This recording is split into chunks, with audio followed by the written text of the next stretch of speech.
This is Gregory with How I Lost Over 100 Pounds and I've kept it off for 30 plus years, where there should be no hesitancy in your weight loss and maintenance. Today we're going to get real and talk about how we don't want to be looking at overweight people. Now, before we begin, if you need help with weight loss, especially from the psychological point of view, contact me through the Clarity FM link found here in the episode notes. Also check out my website, Naturopathic Earth, which has hundreds of articles and recipes that might help you, my 2 books, my podcast, The Awakened Man, and if you appreciate my content, there is a link for PayPal. Now, this episode might anger people, but look, when it comes to something as important as weight loss, something that affects your life expectancy, I think it's important to strip the BS. We have an episode here called Let's Strip the BS. Most weight loss is psychological and it deals with childhood trauma. And I think it's important to look at this. Look, I talk about this in Confessions of an Obese Child I think it's episode 14 when I talk about the opposite sex. And I talk about when I was a fat teenager, I didn't have crushes on fat women, fat celebrities. I had crushes on Elizabeth Shue and Alyssa Milano, who were regular weighted. So how could I get mad at women who didn't find me attractive in my school, my middle school, if I didn't find fat women attractive? That seems like a massive double standard, doesn't it? But we don't see it that way. We don't see it that way when we're overweight. We want people to love us for the good heart and the great personality that we have.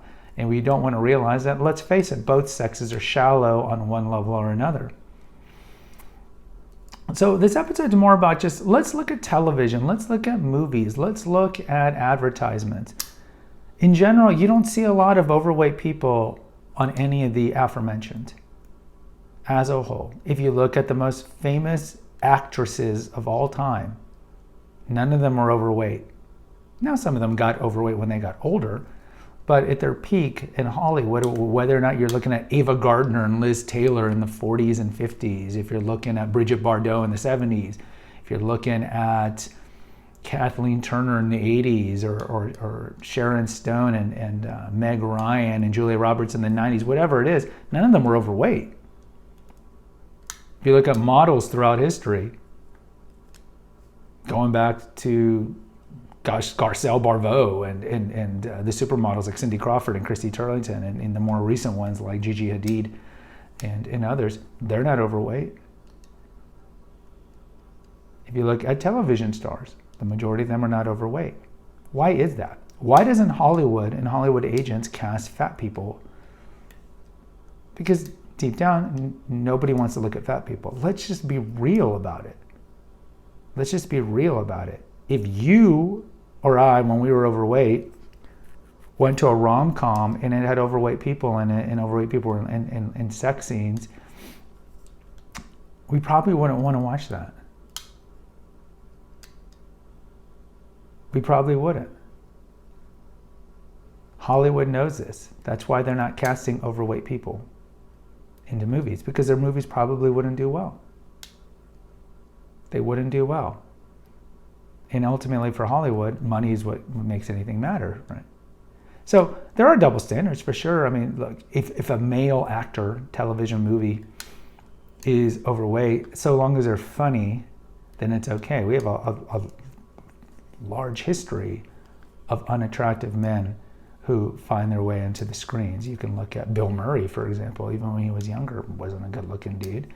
A lot of the comedians, Dom DeLuise, for example, Jackie Gleason, these guys from the 50s and 60s were not handsome people. You could look at Ray Romano, was not handsome.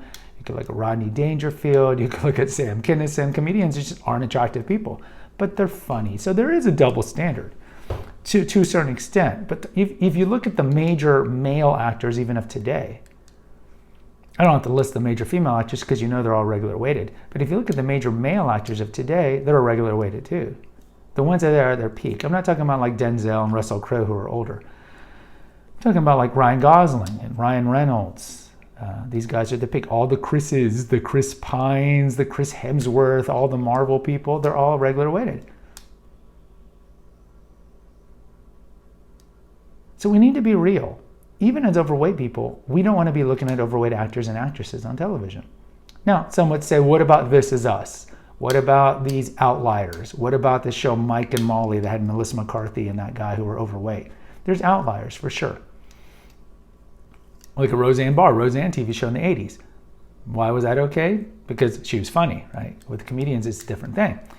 But like Mike and Molly, the fat actress from This Is Us, these are outliers, and these are partly done because Hollywood realizes that the majority of Americans are overweight, especially middle America, and they think that by having one of these shows, not only does it make them look good and look body positive, but also that if the ratings are showing and the ratings are okay, they'll keep it. If the ratings are horrible, they'll get rid of it. And with This Is Us, you have beautiful Mandy Moore, and you have Justin Hartley, who's very handsome, so it's okay for them to have Chrissy Metz, I think is her name, because it's one actress.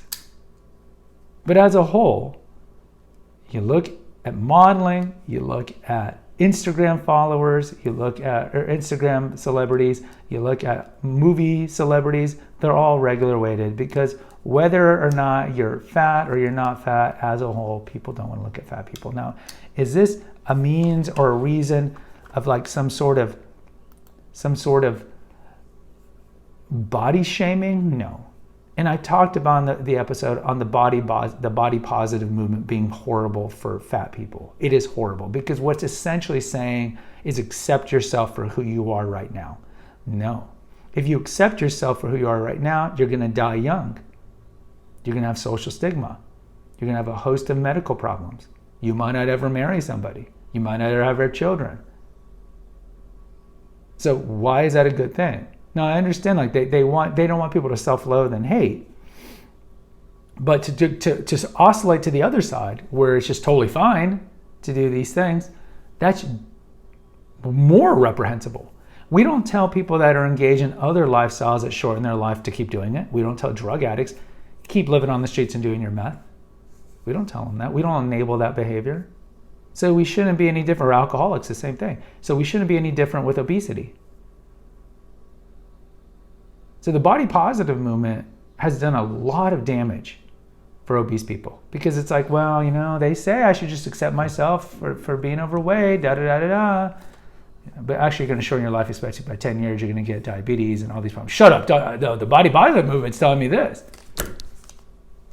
You got to be cruel to be kind. This is what I needed to hear when I was fat. And I realized that later on, all my celebrity crushes weren't fat, so why would regular weighted girls want to be with a fat guy? Right? But we tend to insulate. You know, we don't want to be the antagonist of our own play. They always say that. You know, we're always the good guy in our own internal narrative of our life. But sometimes we have to step back and be like, I don't like looking at fat people, so I need to be real. Look in the mirror. Look at the childhood trauma that caused me to have disordered eating, disordered addictions, drinking, whatever it is, and fix it. Throw out the victim mentality, throw out the loser mentality, do something about it. And that's what I would tell you guys. It's possible. You can do it. I did it, and I'm nothing special. And I was able to do it. You can do it. But for you to do it, you gotta do the deep work. You have to fundamentally change your life and your perspective and your lifestyles that we talked about in other episodes in the foundational playlist. You have to do that. And this is one of those things. So in closing, I'm not trying to shame you. I'm trying to motivate you. And I want you to live a long life and have a great life. But to do that, you have to eliminate the number one risk factor that is going to shorten your life, which is the obesity.